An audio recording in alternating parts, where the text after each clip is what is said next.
everyone, here I explain the history of Europe.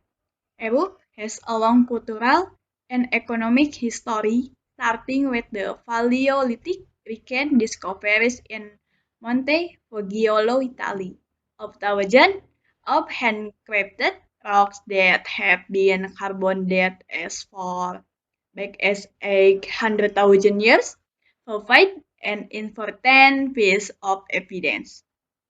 The origins of Western democratic and individualistic culture are often attributed to ancient Greece, although other influences such as Christianity also contribute to the spread of concepts such as egalitarianism and the universality of law.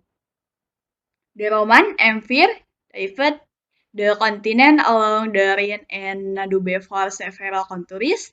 Following the decline of the Roman Empire, Europe experienced the rise of what is now as the Age of Migration. The period is now as the Dark Ages until Renaissance. During this time, isolated monastic communities in Ireland and elsewhere have fully guarded and collected forcefully collection within knowledge. From the end of World War II until the Cold War, Europe was divided into two main political and economic blocs: the communist countries in Eastern Europe and the capitalist countries in Western Europe. Around 1990, the Eastern Bloc broke out with the fall of the Berlin Wall.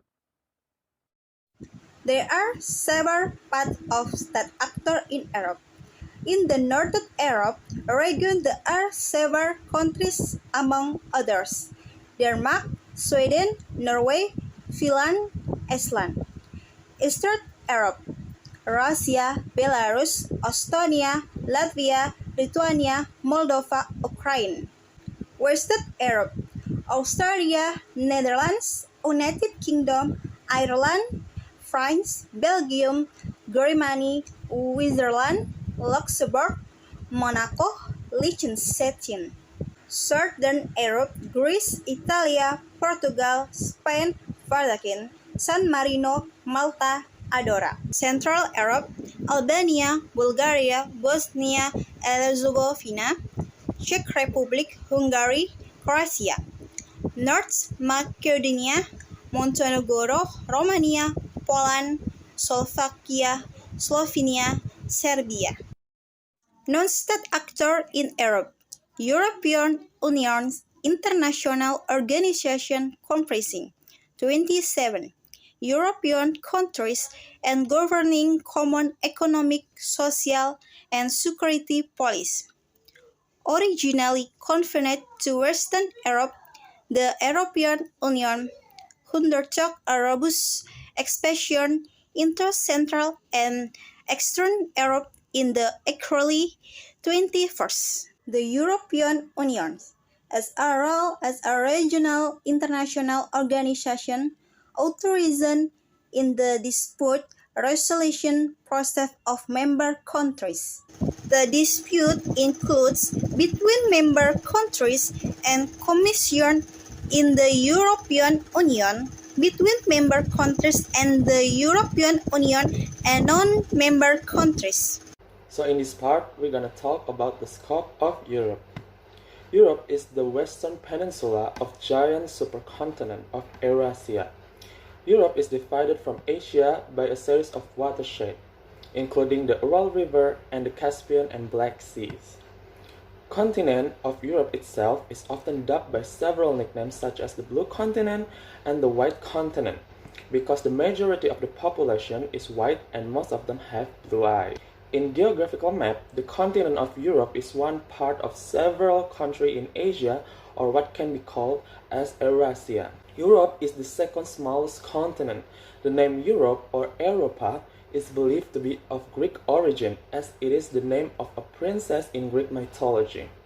Europe is often described as a peninsula of a peninsula. A peninsula is a piece of land surrounded by water on three sides.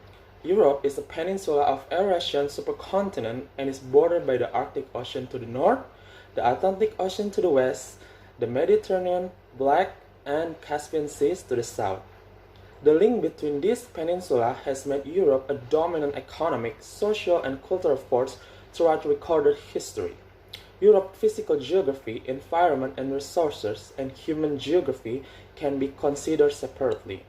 Today, Europe is home to the citizens of many countries, such as Albania, Andorra, Austria, Belarus, and many more, including the smallest country on earth, Vatican City.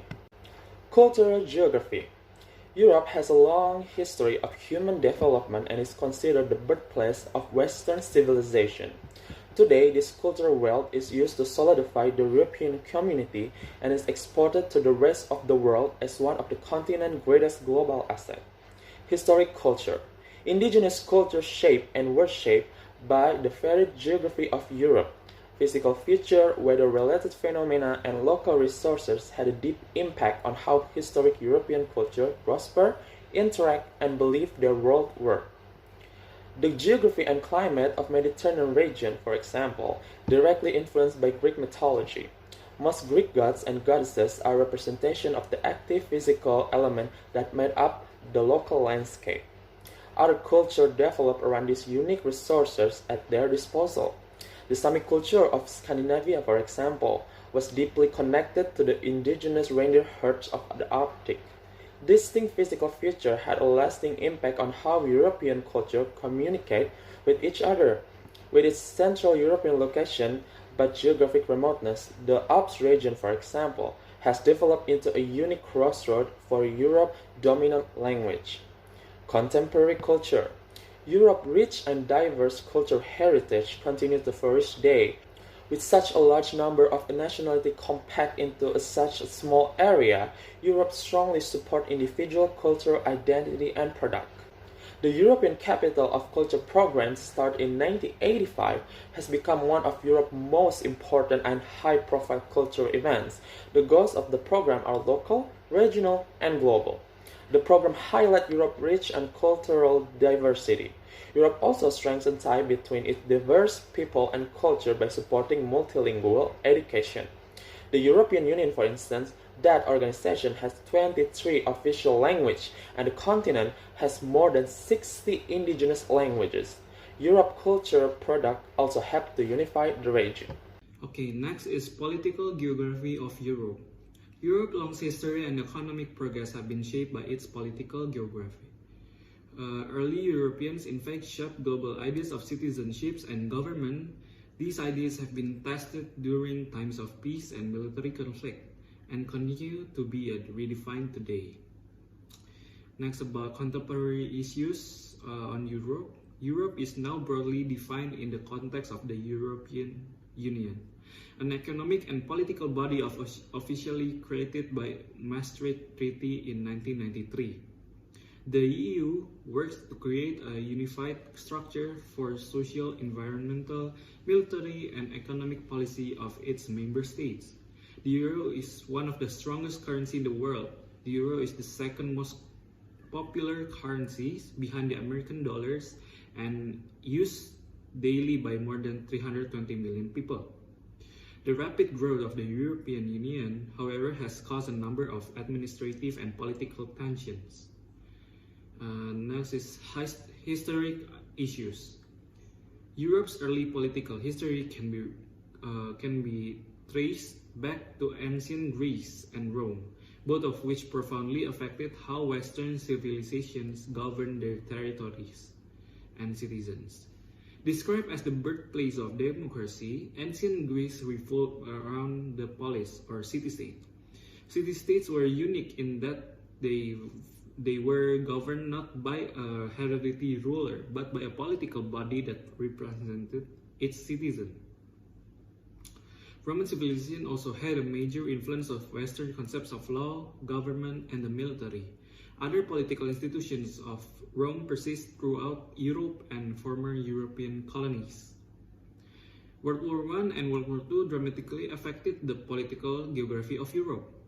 The Iron Curtain represents Europe's political geography during the Cold War. the Iron Curtain took on the physical shape of border defenses, walls, and limited diplomacy. So this is the current issue in Europe right now is they have a new research project, namely Resist investigates anti-gender politics in Europe. On Tuesday, on October 20, a new research project titled Resist launched at the Royal Irish Academy. The study aims to investigate so-called anti-gender politics, namely the politics and movements that seek to limit women and LGBT rights, include trans inclusion and also multiculturalism. The research study is coordinated by University College Dublin in collaboration with partner universities from the other European countries, and it will run for 4 years. It will explore in how anti-gender politics endanger gender and sexual diversity and equality in a European continent. The Resist project will explore the consequences these political developments have on lived experiences, freedom of speech, and also academic freedom, reproductive justice, and gender sexual diversity in Europe. Resist will work with grassroots, collectives, and organizations in 8 countries. There is Ireland, Spain, Belarus, France, Switzerland, Poland, Germany, and also Greece. Anti-gender movements span the political spectrum and are apparent not only in illiberal and authoritarian regimes, but also in democracies considered liberal and inclusive. It is therefore important that we understand how this manifests and also how they are resisted.